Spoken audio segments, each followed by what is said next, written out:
DPD Partai Golkar Provinsi Bali di bawah kepemimpinan Igede Sumarjoyo Linggih Demer terus menunjukkan kontribusi nyata bagi kemajuan Pulau Dewata.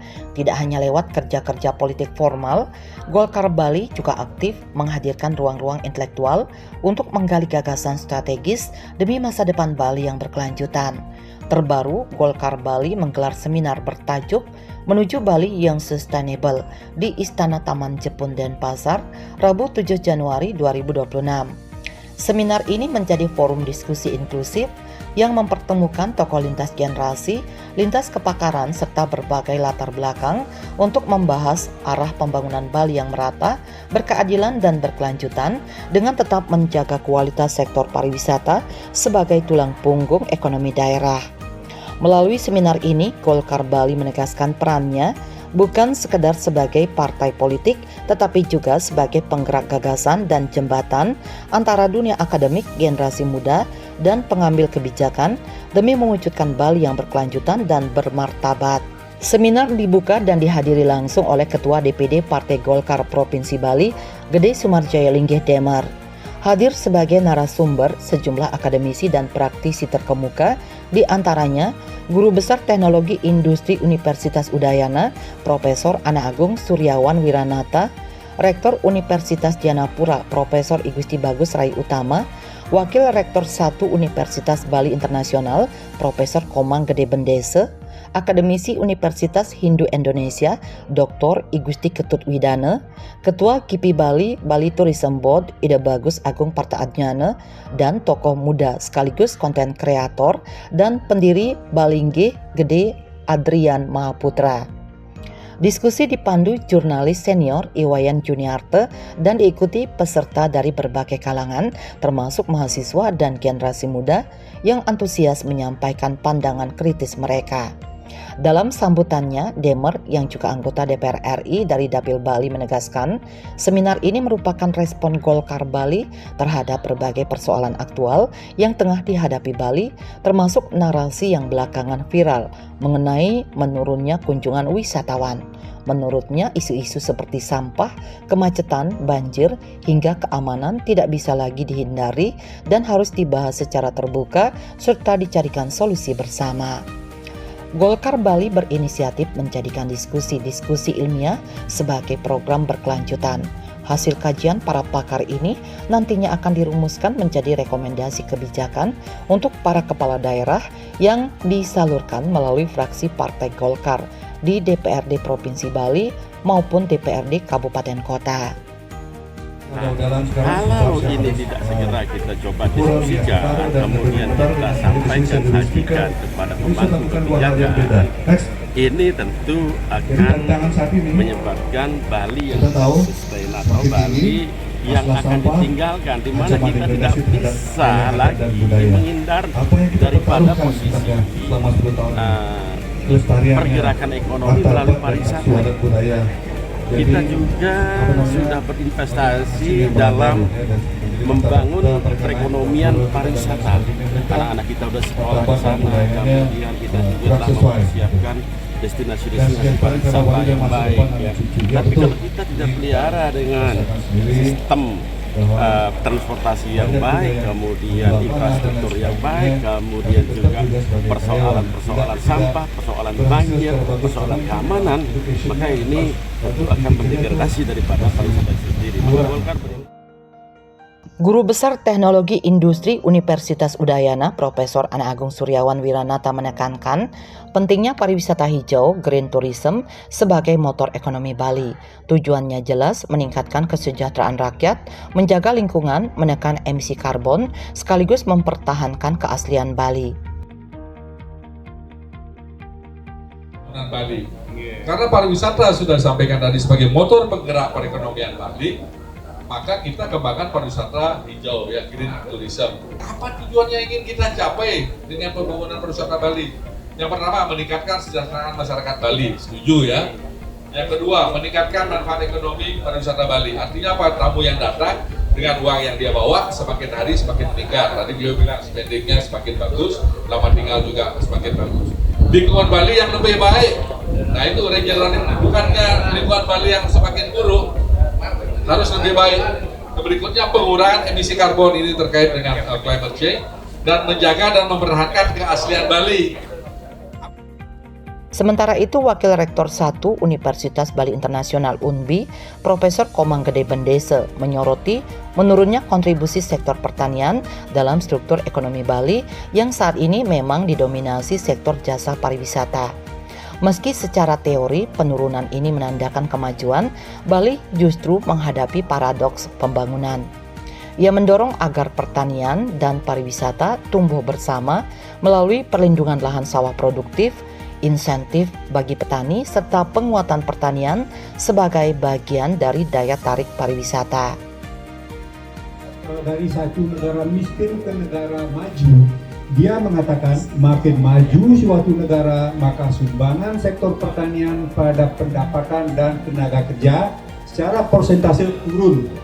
Sungguhnya kemajuan ini, tapi kita lihat tidak maju. Kenapa? Nah, itu yang kita bicarakan. Di Singapura sumbangan pertanian kurang dari 2%. Di Eropa kurang dari 10% pertanian.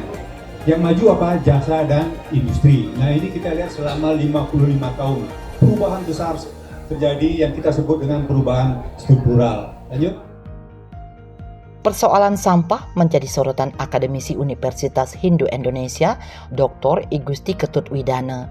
Ia menegaskan Bali membutuhkan pemimpin yang nyampah bukan campah, pemimpin yang benar-benar peduli dan bertindak nyata dalam mengatasi sampah fisik maupun sosial. Menurutnya, masyarakat Bali akan memberi apresiasi tinggi pada pemimpin yang berani dan berhasil menuntaskan persoalan klasik ini. Karena itu sekarang dibutuhkan pemimpin yang nyampah, bukan campah. Pemimpin nyampah itu yang peduli dengan persoalan sampah. Tidak hanya sampah organik, anorganik, tapi juga sampah sosial. Itu yang paling berat dihadapi oleh pemimpin kita ke depan. Karena itu diperlukan rasa jengah, jangan lengah, apalagi sampai lengah untuk mengurusi kepentingan rakyat, terutama Bali sebagai magnet pariwisata Indonesia. Jadi kalau Bali sampai hancur seperti di Hawaii misalnya, maka apa yang bisa diharapkan bagi keajakan adat budaya yang dijiwai oleh ajaran agama. Dari sisi arah pariwisata, Rektor Universitas Dianapura, Profesor Igusti Bagus Rai Utama menegaskan bahwa quality tourism adalah satu-satunya pilihan rasional bagi Bali. Berbeda dengan pariwisata massal yang rentan dan berdampak besar pada lingkungan, pariwisata berkualitas menawarkan keseimbangan ekonomi, kelestarian lingkungan, dan keadilan sosial budaya cenik lantang lifestyle. Kecil tapi panjang umur, laris tapi tetap utuh. Itu akan menjadi brand image-nya Bali. Kalau Bali daya tariknya wisata, tapi makanannya tidak aman, nanti orang akan menjadi komplain juga. Jangan ke Bali, kalau ke Bali siap-siap bawa obat diare gitu. Kan jadi brandnya bagaimana gitu. Survei itu betul, food safety di Bali itu masih lemah. Air juga. Ketua GIPI Bali Tourism Board, Ida Bagus Agung Partaadnyana mengungkapkan, dari review terakhir, 85% wisatawan masih merekomendasikan Bali sebagai destinasi, tapi mereka hanya butuh peningkatan kualitas, misalnya jalan, penanganan kemacetan dan sampah. Dengan angka itu, pihaknya optimis pariwisata tetap menjadi tulang punggung perekonomian, tapi juga harus dipikirkan sustainability-nya atau keberlanjutannya. Ini penting buat kita menyamakan persepsi ini. Bali baik-baik saja Pak. Kalau saya, dari review kita terakhir, 85% wisatawan itu masih merekomendasikan Bali sebagai destinasi. Tapi mereka hanya butuh peningkatan kualitas, misalnya jalan, jangan macet, sampah. 85% loh. Gitu ya, 85% tuh orang yang repeaternya masih merekomendasikan Bali untuk liburan lagi. Optimis kita. Wisata ini tetap jadi tulang punggung, tapi jangan di situ juga. Kita harus memikirkan sustainability-nya. Bagaimana? Pandangan segar datang dari tokoh muda sekaligus konten kreator dan pendiri Balinggih Gede Adrian Mahaputra yang mengajak generasi muda kembali menggunakan bahasa Bali sebagai penguat jati diri. Ia juga mengingatkan agar masyarakat Bali tidak terjebak narasi negatif di media sosial serta membuang jauh pola pikir saling menjatuhkan yang justru merusak solidaritas sosial. Ia mengajak Krama Bali membuang jauh-jauh pola pikir susah melihat orang senang, senang melihat orang susah, sebab itu adalah penyakit sesungguhnya dari orang Bali. Buang jauh-jauh pola pikir susah melihat orang senang, senang melihat orang susah.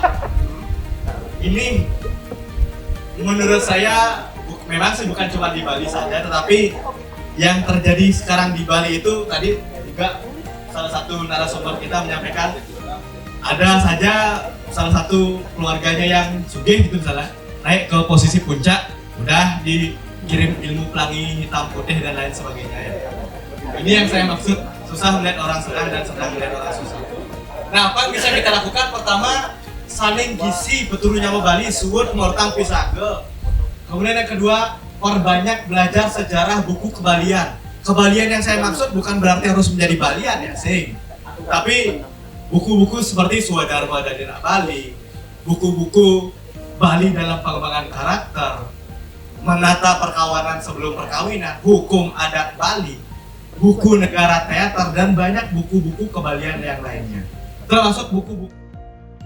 Melalui seminar ini, Golkar Bali menegaskan posisinya bukan sekedar sebagai kekuatan politik elektoral, melainkan juga sebagai rumah gagasan untuk masa depan Bali. Sebuah upaya kolektif menuju Bali yang tumbuh kuat, berkelanjutan, dan tetap berakar pada nilai budaya serta kearifan lokal.